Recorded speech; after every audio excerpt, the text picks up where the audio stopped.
कौन प्रेजेंट करना चाह रहे हैं जी आप में से? एक्सीलेंट जी. So the hurricane group is ready.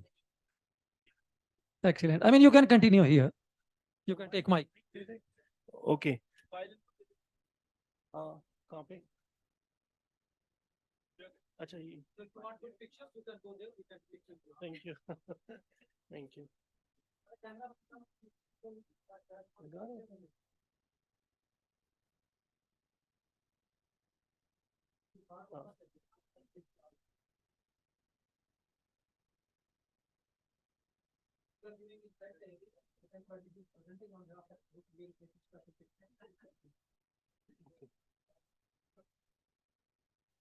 Okay. So our team has come up with these two main areas of the thorough discussion and review of demographics and the whole profile given in the case study.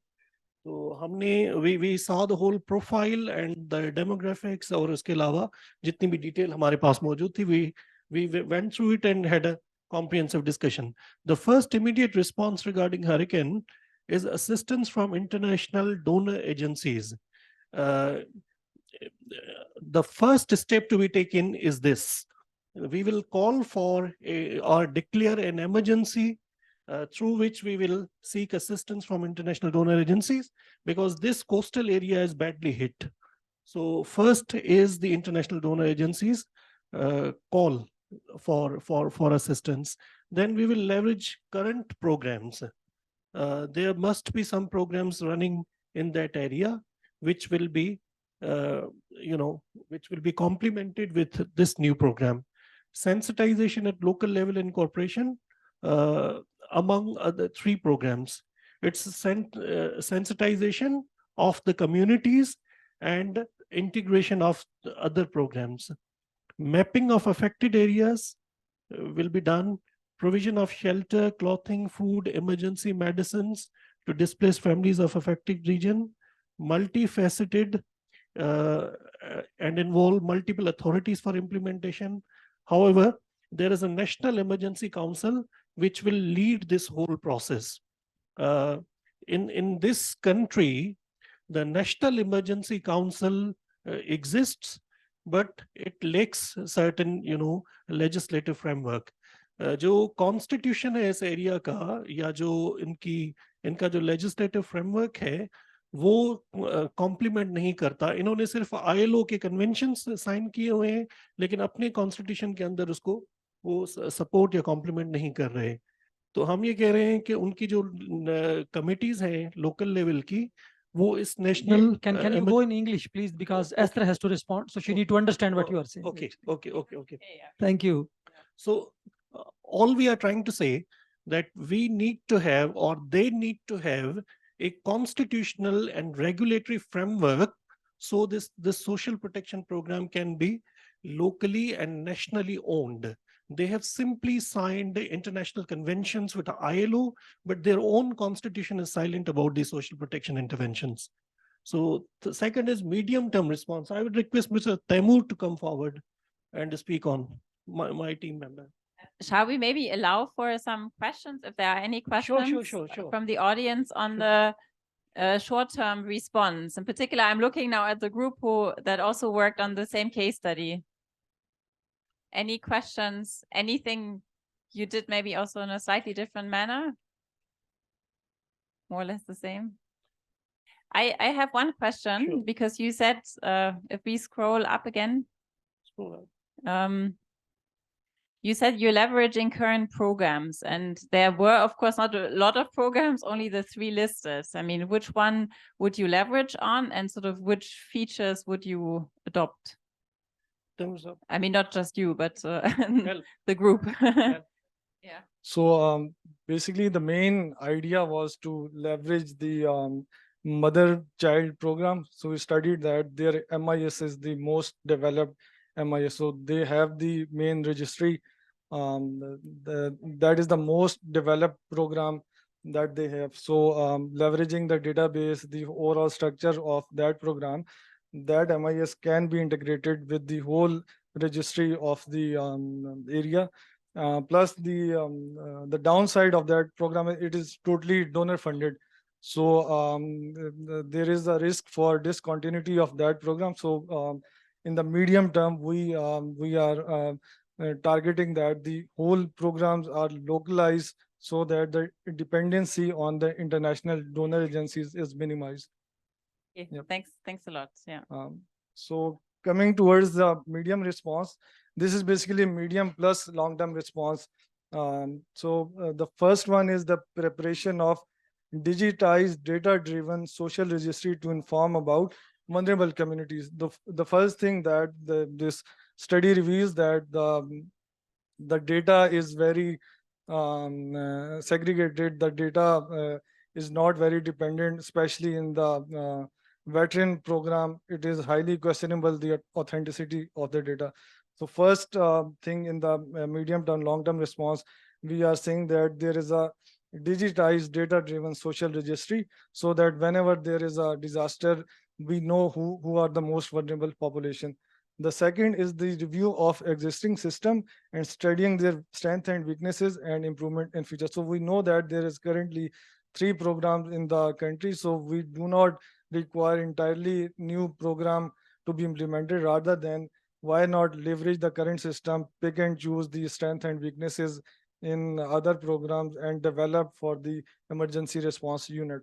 The third one is the technical and functional capacities enhancement for sectoral committees and communities.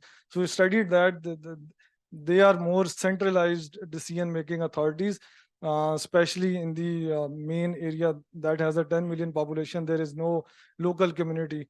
So there is a need for capacity building and enhancement the sectoral committees. So whenever there is an emergency or some shock, the local communities are more involved, so they are the initial phase, so they can respond to those emergencies.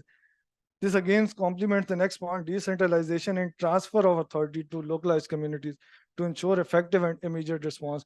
So basically, whenever the authority lies at the central level, there is issue of red tape and approvals. So to combat that issue, there has to be decentralization and transfer of power. And those transfer of power should be depoliticized. We studied that the group that is in power is a small community, so there is a risk for favoritism or granting favor to a specific community. So it is very important to make policies that are depoliticized and focus on the vulnerable segment. Can I have a question? Yes. Maybe it's good to politicize as well. If they can buy a political constituency, if there is a political group, they can act as a pressure group. You think it's depoliticizing is better or politicizing is better? I think the social programs should be depoliticized. Obviously, the Carry on. yeah. I think it's an excellent point that you actually looked at the dynamics and at least problematized it. So thanks. Yeah. The next one is the acknowledgement of right-based social protection. So it is very important to acknowledge those areas. Development of system to determine the extent of disaster to community. So we notice that whenever there is a lack of data, so there is an issue of overestimation or underestimation. So it is important to develop such a system that since you have the limited resources, to the extent of damage is correctly measured so that the intervention, accordingly interventions can be designed. The last one is strong and updated system for data informed analysis, and additionally a revolving fund for sustainable protection financing that can also be made to aid the current programs. Yeah, thank you. Thanks a lot. I mean, I think you worked on on really a good number of very important points, and I think I'm very happy that you also sort of focused on the data. I mean, there is of course already a civil registry being piloted, right? And so covering 70%, not civil society, civil registry, sorry, social registry. So of course that's something we could piggyback on. I mean, we would not have to develop it from scratch, but of course you've rightly highlighted that the other IT systems are not really something we can build upon, right? So it's something that we would have to focus on medium term so that we construct something. And also for national disasters, I'm really happy that you also brought this in, both perspectives, because systems right now, they are also pretty weak. And so we need data, as we saw earlier, also for sort of the future. We need data on not only disasters, but also people's vulnerability, and also then the coping mechanisms afterwards to really design a strong response and adaptation as well.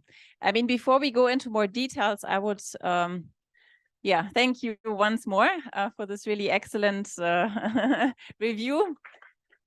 And we would give the, yeah, we would move to the other hurricane. Yeah.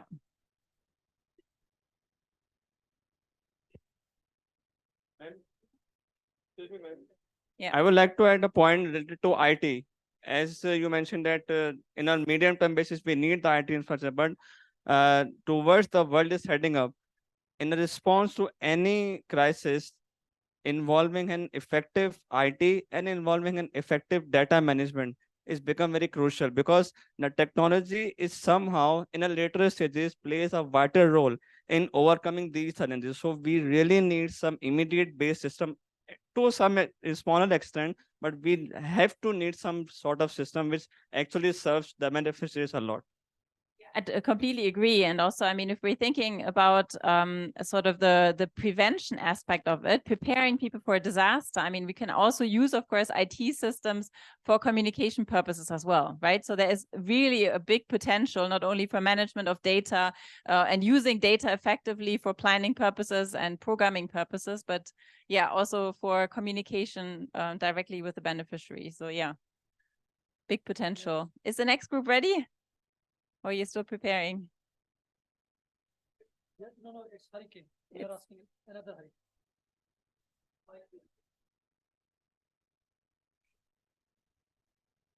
5 minutes, because we are left with only 14 minutes.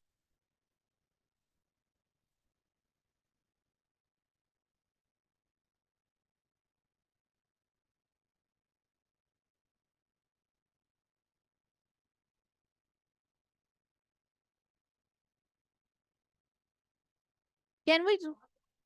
Okay. We have case study that is like hurricane. In this, okay, we have devised some strategies in response of this hurricane. Like in any social protection program, first of all, we have to collaborate with the stakeholders in order to make ourselves ready for to prepare for any disaster. So first of all, we have put that collaboration of departments or stakeholders to formulate a plan by already existing resources. Like we have seen that registration or outreach was done by community. So community must also be taken on board for this planning. Next, we have devised that as we know that there is mentioned this hurricane can be supposed to hit the that area between March and June. So we have to we know the time frame and timeline. So before that specific timeline, we have to get prepared, and we have to mobilize that population of that area for evacuation strategies, or where they have to take place and where they can have they can evacuate. That is evacuation of the population from affected area to nearby safe cities, or arrangement made by their NECs. Third, we have awareness activities and campaign among population prior to the disaster happen. Fourth one is we formulation of provision of food, basic health aid, and shelter homes. Before a hurricane hits the area, we have to plan all these basic necessities. And above all, political consensus is mandatory for formulation of any policy. And we have seen that there is a from instability in political influence. That is like we have second one most important, that we have to manage the fiscal space for such a disaster, which is very important. And when this hurricane has, as we know that we have two types of data. For UCT, we have community-based data, out data, and for CCT, we have digital data. From both collaboration of integration of both data, we can outreach the beneficiary, or we can outreach the. And after this hurricane happened, we can also update our registry by entering that affected population as well. And as we last but not least, that social insurance must be started for such areas, so that they can be to make them resilient, sorry, to make them resilient enough to take or to cope with the minimum effect of that disaster. No, I mean, excellent. I think you focused really nicely on the preparation and also the adaptation aspect afterwards. And resilience is absolutely fine. And of course, boosting people's resilience is what we essentially also want to achieve. So I think if we were to combine the two case studies, we would really sort of getting into a nice package. I think it's really important, your considerations, that it is something that is recurrent. So we need to have other financing strategy, not relying, and you said that as well, on maybe donors or sort of other communities, because it is something we can plan for, and also to inform the people right ahead of time. So we need to have sort of structures for that. I mentioned apps, but of course the community structures are really important here as well. And I like your idea of also sort of piggybacking a bit more on the existing programs that are actually present in this area. Just something to consider. Of course, you focused a lot on decentralization.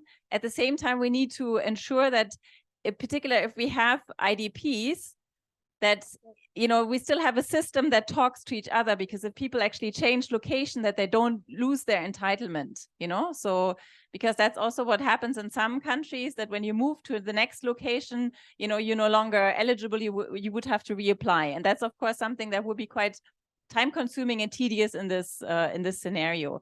Generally thinking about adaptation, we know here people are pretty much dependent on fishing. So one other strategy would also be to diversify that. I mean, to look into other options, but I liked your idea of also informing them right from the start. And collaboration here, of course, with the disaster, our disaster colleagues is also pretty important. We saw there is right now no coordination mechanism. So investing in, you know, better coordination, in particular at national level, and also sort of a prepared response, I think both of you touched on this, I think would be really crucial here, to actually have the mechanisms in place at national, but also at local level, as you rightly said. So fantastic. Thank you so much. Thank you. Yeah. Okay.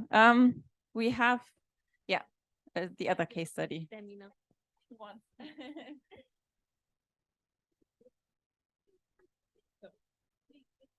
Do you want me to hold?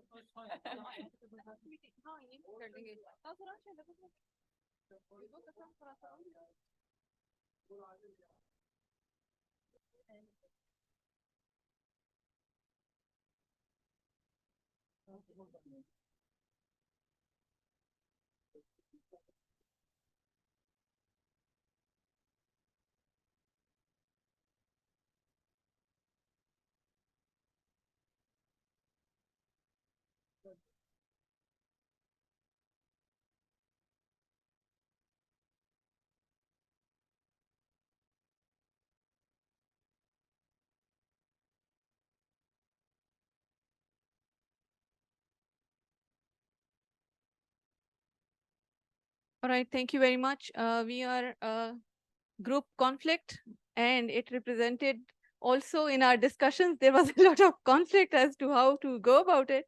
But again, we came down to this, these three, to the categorization of issues and strategies in this way. But also there was a heavy discussion about how do we differentiate between the response when it comes to the conflict, because we did not want to duplicate on the efforts of disaster management authorities. And we really wanted to focus on what social protection is. So the discussion was really about how, about very basics also, that what social protection is and what is falling in the ambit of disaster management or disaster response. Because we as a social protection authority do not want to go about providing food and shelter, but also try to build on what has been given in the first, response phase, and then build on that. So the conclusion that we drew was to really assess the needs, assess the group that has been affected from the protracted conflict. Potential is there, is even to for the potential to even last for longer period, and then to also look at the strengths of what are the strengths of this group, of this region, and of the government systems that are already there, and how we can build on them. So certain things that we kind of jotted down or narrowed down were the because the level of poverty and the intensity of the need is higher, even though there might be programs. But then the social protection did intervene into certain basic elements of the needs, that is the subsidies on the food, on the maternal health, on the medical rehabilitation, which even touched upon psychosocial support. Because the trauma that they are going through, and looking at the youth bulge, about 30% of youth bulge, children and the persons with disability. So we were looking at all those segments of population, and the shelter, and also then strategized it into our short, medium, and long-term strategies, and as to how to how to kind of guard them against further falling down into the falling deeper into the poverty. So some of the short-term responses or short-term strategies that we think will be very beneficial were the cash transfers, to really, because we know that the crops are burned, it's major primarily an agrarian kind of economy, for which they have already lost a huge part of the crops, and they are burnt during the conflict, and there's a political volatility also. So we think that cash transfers for as an immediate support would be something to really give them some kind of immediate support.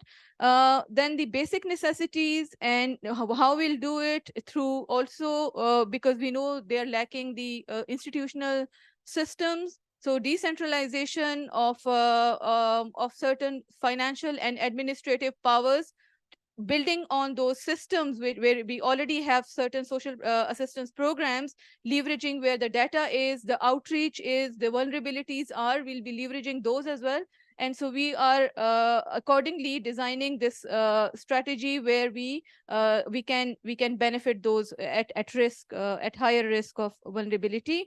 And for the coordination in the short term, we know that there are 3 ministries are not talking to each other. They are in fight for the resources.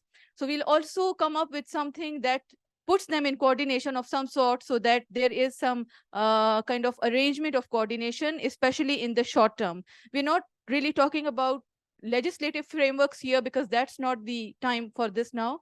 We'll be doing it or looking at it in the later stages. But here is what we are looking at, what you call it, the makeshift kind of coordination system.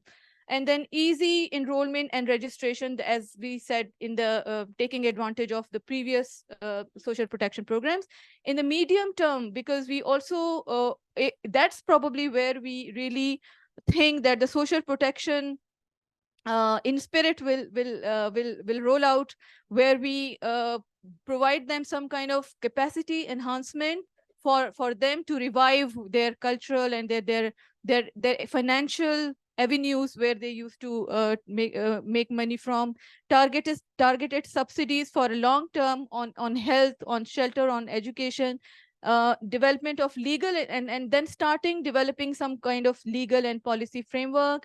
And we were also of the view that because the core issue is that of conflict, which can be resolved, so the social protection initiative should integrate some kind of component where we are also touching upon this. But again, there was a discussion and debate on it, whether it would fall strictly under the mandate of the social protection or not.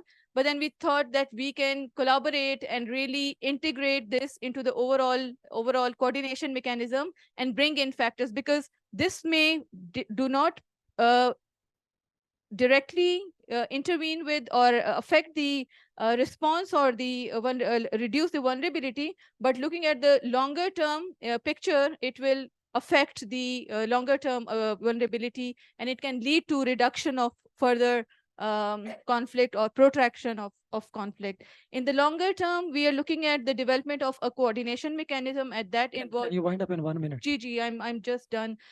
Development of a management information system and social protection schemes based on evaluation and assessment. And that's where we are also looking at building the capacities, clarifying mandates and roles, and coming up with legal frameworks, and really rolling out the whole of this coordination and systematic approach for, as we said, in the based on ongoing evaluation. So also looking at how things will might unroll in future, and deciding accordingly, planning accordingly.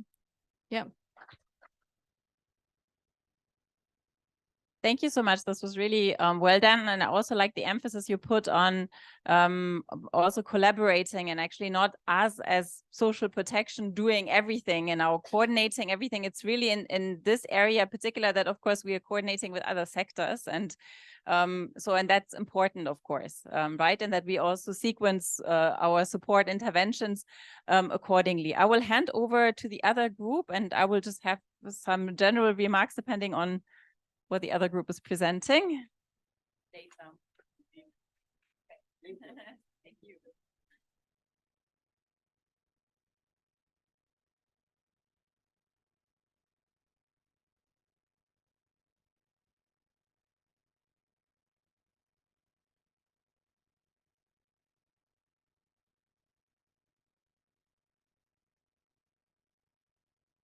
Hello, क्या चाहिए? बड़ा करना है इसे? Precise करो, तो छोटा कर दो। सबसे पहले तो जी डिस्क्लेमर है, this is man made disaster due to political issues, so any resemblance with situation of Pakistan is by coincidence to avoid the Vigo Dala. First. Second thing, background is this, that in Gorgeous, two political parties, workers fight with each other, which has resulted in IDPs, internally displaced persons. Now we have to design a social protection program for their rehabilitation. So this is the background of this. We have started with end in mind. They don't have any funds. The scenario which was given, that they don't have contingency funds. So to reduce the administrative cost, we will be onboarding NEC National Emergency Councils, and we will be leveraging on PAB, Public Assistance Program, right? First of all, they have the shortcomings that they don't have very good MIS system. They don't have data. So through sectorial committees of NEC at the district level, because this is not a national disaster as such. This is just in one region of that country. So we will using the sectorial committees at the community level, at the district level, to collect data, reliable data with good accuracy regarding the IDPs, and we will also calculate the status of damage to their crops, to their households, and to their families, right? So after this, we will be, I already told you that we will be onboarding NEC, and we will leveraging on the PAP for cash transfer. And as this area of Gorgeous was one of the big food producing region, so there is likelihood that there will be shortage of food in the country. So we will be also giving them food packets through this PAP. A PAP, they have certain deficiencies. To overcome these deficiencies, existing system of PAP available, their strength is this, that they have some existing system, but poor available system, outdated MIS system. We will strengthen them. We will did their capacity building, and their peoples, they don't have redressal grievance redressal system. So we will build their capacity with respect to redressal system, and also build their capacities and develop the system within the PAP for their existing M&E system. We will develop these things. Then the next thing is budget. After building their capacity, first of all, we have to arrange funds. So there is no contingency funds. So we have to request to the international humanitarian donor organizations to provide funds and also get allocations from the government, because the only source available in the country is the budgetary allocations. And also we will ask the donor agency, they have written it that telethon, we may do telethons to collect the funds. And two interventions we are going to plan. One is cash transfers. Second one is that food security with the perspectives to give foods to food packers, ration packers to the IDPs, and also in the rest of the country where there'll be the food storage. Then the thing which we are going to do, that because this is a man-made disaster due to political conflict, so through the opinion making leaders, we will make the level growing field for the election. In the scenario which was given to us, it was written that most likely this conflict will be settled when there will be elections.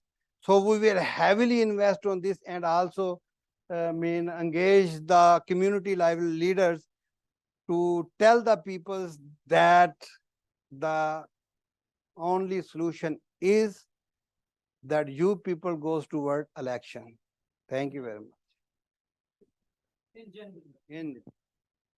Thank you so much. This was really nice. And once more, also very, yeah, good question.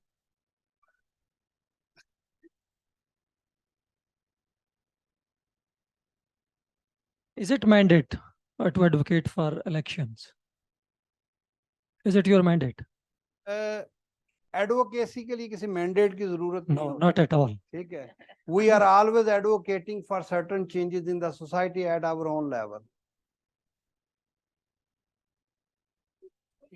Yeah, well, new silver bullet for all conflicts. No, but this, it was great that you focused also on the food insecurity, right? I mean, so this is of course also something we have to be concerned with. Sort of, remember we talked about one crisis leading to the other crisis. So we also have to not only worry about the crisis that is currently going on. You also nicely touched on the different delivery mechanisms, that we need a grievance mechanism, you know, we need maybe a monitoring mechanism. Grievance mechanism was actually, I mean, there was a functional hotline that we could have started using. And in terms of the data, there is a civil, I mean, again, I'm making again the same mistake. There's a social registry that is actually available in that particular region that we could tap into, right? So we would not have to collect new data. So that would be nice. The way, I mean, I also like your idea of using PAP, but if you read through the information, there's only a small percentage covered in Gorgas. So it's not that you could easily sort of vertically expand the program. So we would have to invest a bit more. We would have to look into the civil registry to really make use of the program. And of course, we are in a conflict situation. So once more, we would have to see how we depoliticize it, right? And so that concerns funding.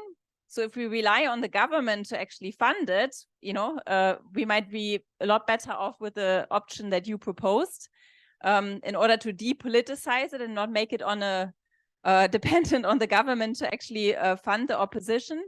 But we would also have to consider, for instance, the targeting criteria and targeting mechanism, because that can also be politically divisive. Community-based targeting, poverty targeting could create further conflicts. And so that's also something we should probably consider, whether we really want to build, to what extent we want to build on PAP. Again, we would have to think through, if we have IDPs, how we reach them, whether this is possible through the current system, etc., whether, you know, it's interoperable or not. So those are further deliberations that we should probably also be thinking about. But yeah, I'm 40 minutes. I'm really amazed how much you actually got out of these little scenarios. I also hope that you took something out of this exercise and that it also made it a bit more sort of realistic of what this all means. So thanks a lot for your active participation, for all the thoughts you put in, and we break now for lunch. Yeah.